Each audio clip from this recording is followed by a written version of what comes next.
ಎಂತ ಗೊತ್ತಾ, ನಮ್ಮ ಊರ ಕಡೆ ಯಾವುದೇ ಫಂಕ್ಷನ್ ಇರಲಿ ಈ ಚೀನಿ ಕುಂಬಳಕಾಯಿ ಪಲ್ಯ ಅಂತ ಮಾಡ್ತಾರೋ ಎಷ್ಟು ಸೂಪರಾಗಿರುತ್ತೆ ಗೊತ್ತಾ. ಅದರಲ್ಲಿ ಕಾಯಿ ಸಾಸಿವೆ ಹಾಕಿ ಮಾಡೋ ಪಲ್ಯ ಅದು ಭಾರಿ ಈಸಿ. ಇವತ್ತು ನಾನು ಕೊಚ್ಚಕ್ಕಿ ಗಂಜಿಗೆ ಉಪ್ಪು, ಉಪ್ಪಿನಕಾಯಿ, ಮಿಡಿ ಉಪ್ಪಿನಕಾಯಿ, ತುಪ್ಪ ಹಾಕ್ಕೊಂಡು ಈ ಪಂಪ್ಕಿನ್ ಪಲ್ಯ ಹಾಕೊಂಡು ಊಟ ಮಾಡಿದೆ. ಚೀನಿ ಕುಂಬಳಕಾಯಿ ಪಲ್ಯ ಸೂಪರ್. ಚೀನಿ ಕುಂಬಳಕಾಯಿ ಪಲ್ಯ ಮಾಡೋದು ಭಾರಿ ಈಸಿ. ಫಸ್ಟ್ ಸಣ್ಣ ಹಚ್ಕೊಂಬುದು ನಾನು ತೆಂಗಿನೆಣ್ಣೆ ಉಪಯೋಗಿಸ್ತೀನಿ. ತೆಂಗಿನೆಣ್ಣೆಗೆ ಒಂದು ಬೇಸಿಕ್ ಒಗ್ಗರಣೆ ಹಾಕೋದು. ಸಾಸಿವೆ, ಉದ್ದಿನಬೇಳೆ, ಕರಿಬೇವು ಹಾಕ್ಕೊಂಡೆ. ಅದಾದಮೇಲೆ ಅದು ಚಟಪಟ ಅಂದ್ಕೂಡಲೇ ನಾನು ಹಚ್ಚಿದ್ದ ಚೀನಿ ಕುಂಬಳಕಾಯಿ ತೊಗೊಂಡೆ.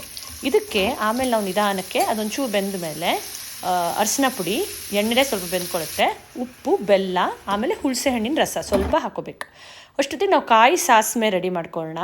ಕಾಯಿ, ಸ್ವಲ್ಪ ಸಾಸ್ಮೆ, 3-4 ರೆಡ್ ಚಿಲ್ಲಿ ಹಾಕ್ಕೊಂಡ್ಬಿಟ್ಟು ಫೈನಾಗಿ ಮಿಕ್ಸಿಯಲ್ಲಿ ರುಬ್ಕೊಂಡು ಈ ಮಿಕ್ಸ್ಚರನ್ನು ಲಾಸ್ಟಿಗೆ ಹಾಕ್ಕೊಂಡು ಚೆಂದ ಮಾಡಿ ಹುರ್ಕೊಳ್ಳೋದು. ಸ್ವಲ್ಪ ನೀರು ಬೇಕಂಗೆ ಅಡ್ಜಸ್ಟ್ ಮಾಡಿಕೊಂಡು ಒಂದು 4-5 ಮಿನಿಟ್ಸ್ ಕುಕ್ ಮಾಡಿದ್ರೆ ಪಲ್ಯ ರೆಡಿ.